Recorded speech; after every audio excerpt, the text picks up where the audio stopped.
पडले दूरदेशी माझा आठवे मानसी नको नको हा योग कष्ट होता देवाशी दीन तैसी रजनी झाली गे माये अवस्था लावणी गेला अजून का नाही गरुडवाना गंभीरा येई गादात ए हे ऐ बस काय खाली बस गरुडा वाहना गंभीरा येई गादा तर बाप रखवा देऊ श्री विठ्ठला दीन तैसी रजनी झाली गे माये अवस्था लावणी गेला अजून का नाही विठाला विठाला विठाला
प्रसिद्ध संगी किती सिंगितले त्याने स्वतः देतात सर्वांच्या शेताने वळलेला भंग कुणाच्या भंगाच्या शेवटचं करून कल्पना आहे वारकरी संप्रदायाचा पाया ध्यान देव आहे वारकरी संप्रदायाचा कळस तुकाराम बाबा आहे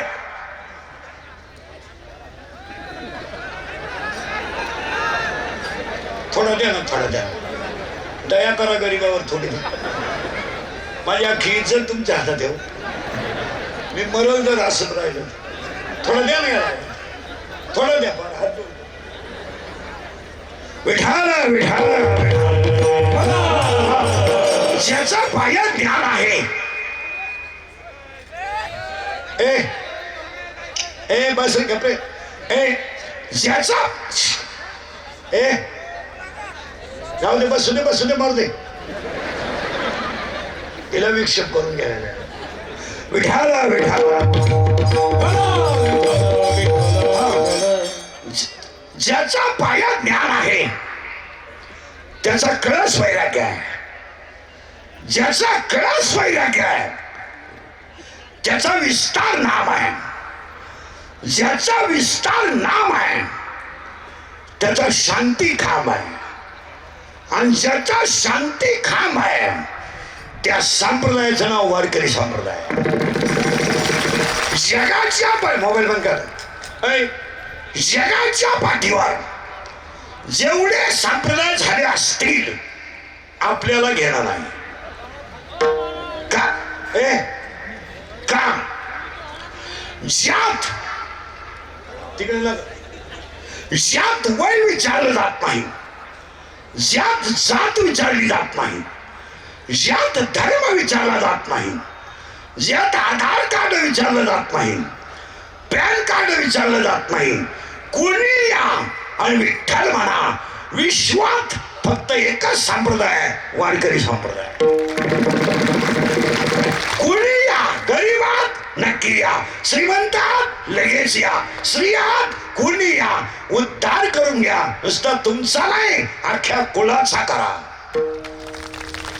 आणि म्हणून त्या संप्रदायाचा पाया ज्ञानदेव आहे.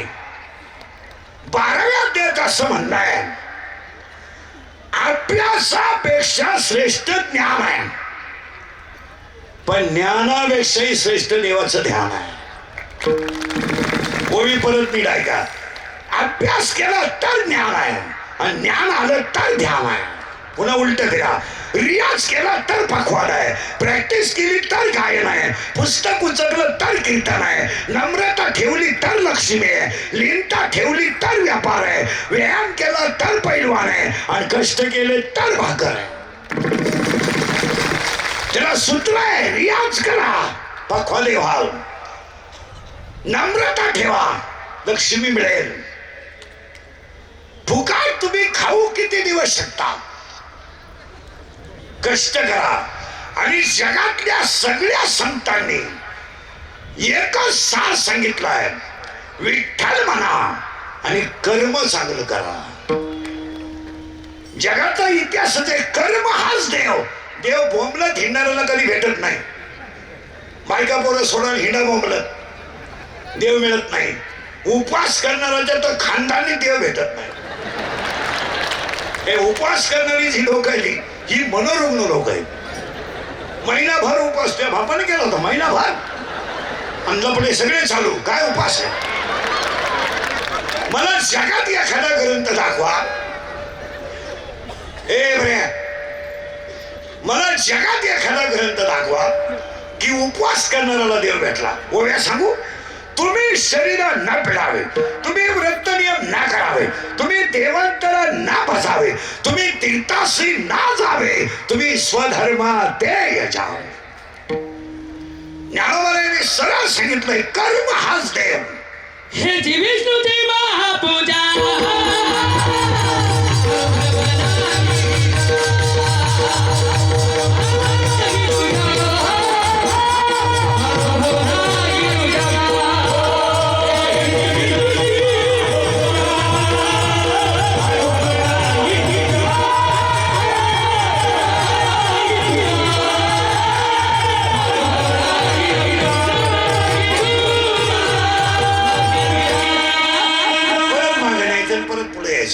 अभ्यासापेक्षा श्रेष्ठ ज्ञान. हे शाळेतले ज्ञान सोडून द्या, याचा विषय वेगळा आहे. हे एम ए हे नाही झाले. हे M A PhD DHM com LLB DED BEd junior KG senior KG higher KG lower KG MBA DEd BEd art and commerce science आणि FANI स्वयं बीटेकन डिग्री डिप्लोमा टर्नरन फिटरन वेल्डरन mechanical engineer political engineer MPSC UPSC नेटन सेटन pharmacy ICT degree diploma हृदयरोग तज्ञ गुडघा तज्ञ फुफ्फुस तज्ञ आता नवीन तज्ञ आले गुप्त रोग तज्ञ रोग गुप्तन गडी तज्ञ आणि जो तज्ञ त्यालाच रोग गुप्त काय नाही. काही माणसं म्हणतात मला 40,000 पगार आहे.